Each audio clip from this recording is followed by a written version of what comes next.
To.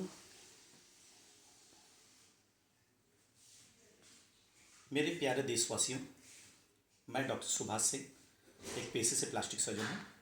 Banaras के पास एक छोटा सा ज़िला है आजमगढ़, वहाँ का निवासी हूँ। आज मैं उस सामाजिक टॉपिक के बारे में आपको बताना चाहता हूँ जो सदियों से यहाँ निगलेक्ट किया गया है। आप बहुत सी भाषाओं में अलग अलग जगहों पे उसको अलग अलग चीज़ें कहते हैं, लेकिन आम भाषा में सबसे पहले उसको सफ़ेद दाग कहते हैं। मेडिकल लैंग्वेज में इसको विटिलिगो हम लोग कहते हैं। ये सदियों से, शायद हम आप अगर बैक में जाएंगे तो ये आपको पता ही नहीं है, हजारों साल से इसको एक कुष्ठ रोग की तरह देखा जाता है कि छुआछूत की बीमारी है, कुष्ठ रोग है, और इसकी वजह से जाने अनजाने कितनी फैमिली बर्बाद हो रही है आपको अंदाज़ा नहीं है। मैं एक प्लास्टिक सर्जन हूँ और मैं इस सामाजिक बुराई को रेगुलर रूटीन में देखता हूँ। बहुत से लड़कियां छुपते छुपाते आती हैं कि हमारे हमारे कोई जान पे सफ़ेद दाग है, हमारे पैर पे सफ़ेद दाग है, हमारे हाथ पे सफ़ेद दाग है, हमारी शादी नहीं हो रही है या हमें एम्बेरसमेंट होता है। बहुत से के लोगों के फादर मदर आते हैं कि हमारी बेटी को है, बेटे को है।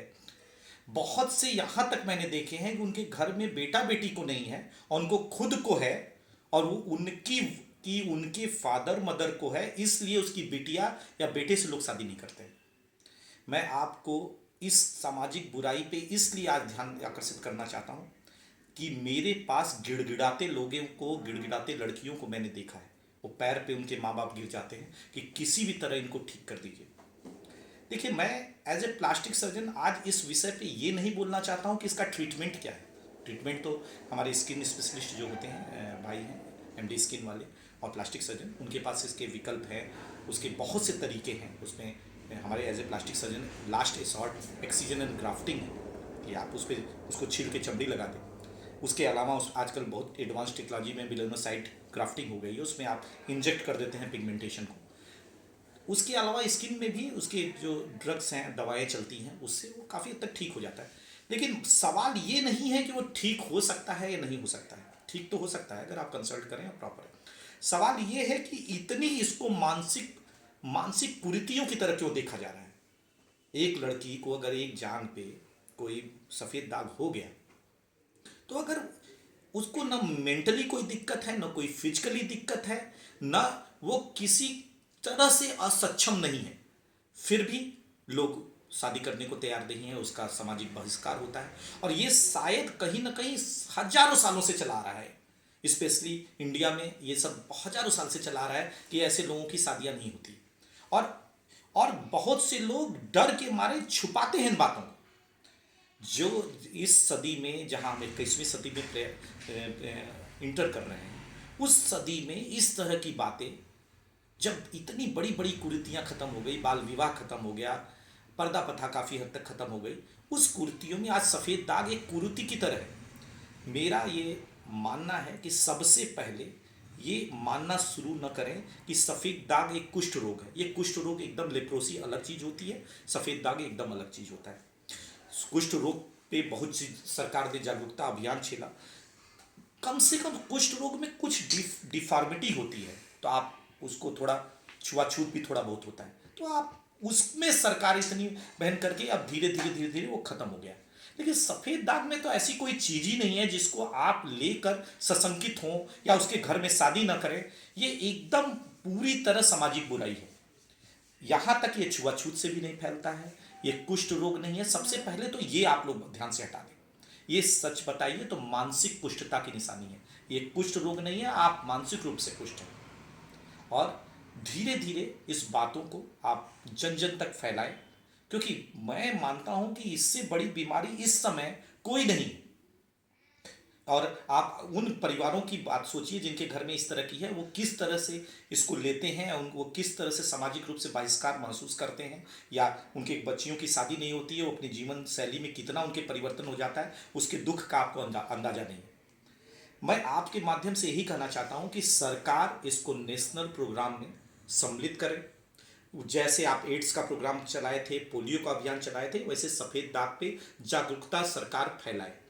मेरा अपना सजेशन है कि इसमें दो लोग, जो जहाँ भारत गाँव का देश है, वहाँ दो लोगों की बहुत महत्वपूर्ण भूमिका हो सकती है। उसमें एक प्रधान होते हैं और एक आशा बंधु हैं। अगर वो घर घर जाके इस बातों को समझाएं या एक नेशनल प्रोग्राम के तहत इसको ऐड करें और सरकार भी इसका ऐड करे कि ये कुष्ठ रोग नहीं है, इसका इलाज संभव है, और इसको एक मानसिक रूप से आप दिमाग से निकाल दें कि ये कोई विकलांगता है। ये विकलांग होने का कोई नहीं चीज़ है, कोई फर्क नहीं पड़ता है। अरे इनफैक्ट आपको सुंदर लड़कियां चाहिए, लेकिन एक थोड़ा सा सफ़ेद हो गया, ऐसे तो सबको सफ़ेद चाहिए, लेकिन थोड़ा सा सफ़ेद हो गया तो दिक्कत है। ये कहीं ना कहीं आपको, और सबसे बड़ी बात सुनिए कि इस जो आपके ये विकलांगता तो अलग चीज़ है, छोड़िए, जो मानसिक विकलांगता है उसको हमको दूर करने की ज़रूरत है। और सबसे बड़ी बात है कि इसकी सबसे ज़्यादा विक्टिम या शिकार जो है लड़कियां हैं, लेकिन रिजेक्ट करने वाली भी औरतें ही हैं। जैसे इससे पहले भी दहेज प्रथा आपने देखा होगा, सबसे ज़्यादा दहेज जो है सास लोगों को चाहिए, आदमियों को नहीं चाहिए। वो जाएंगी तो लड़की देखने में ऐसी है तो पैसा ऐसा है। इसी तरह सफ़ेद दाग भी ऐसा ही है, सफ़ेद दाग उसके घर में सबसे पहले रिजेक्ट करने वाली औरतें ही होती हैं। तो सबसे पहले हमारे आशा बंधुओं को, उन औरतों को समझाना पड़ेगा कि ये कोई विकलांगता नहीं है, उसको एक्सेप्ट करना सीखें, उसको स्वीकार करें। मेरा तो हमेशा मानना है कि औरतों की सबसे बड़ी दुश्मन औरतें ही होती हैं। किसी भी फील्ड में अगर कोई चीज़ कमियां निकालनी है तो सबसे पहले औरतें औरतों में निकालती हैं। तो ये चीज़ पूरे जन जन तक पहुंचाना पड़ेगा। हमारे आशा बंधुओं हो, मैं हर शहर के डिस्ट्रिक्ट मजिस्ट्रेट से आह्वान करता हूं कि वो एक प्रधान जो संघ की मीटिंग्स होती है उसमें इन बातों को रखें, और प्रधान लोग अपने आशा बंधुओं या एक कोऑर्डिनेशन करके पूरे शहर शहर में इसकी जागरूकता फैलाई जाए कि इसकी शिकार हमारी भाई बहनें ना हो।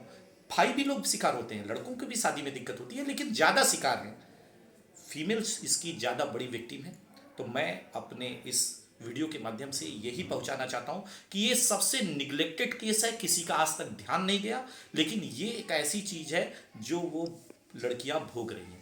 तो मैं सभी देशवासियों से आह्वान करना चाहता हूं कि ये इतने 21वीं शताब्दी के भारत में इसके लिए कोई जगह नहीं होनी चाहिए, और इसको पूरी तरह मानसिक रूप से हमें इससे मुक्त होना चाहिए। और जितना हो सके, मैं जितने लोगों तक पहुंच सकता हूं वो है, नहीं तो इस वीडियो को आप अधिक से अधिक शेयर करें कि ज़्यादा से ज़्यादा लोगों को ये पहुंच पाए वीडियो, कि जिससे ये कुरीतियाँ भारत से हमेशा के लिए ख़त्म हो जाए। जय हिंद, जय भारत।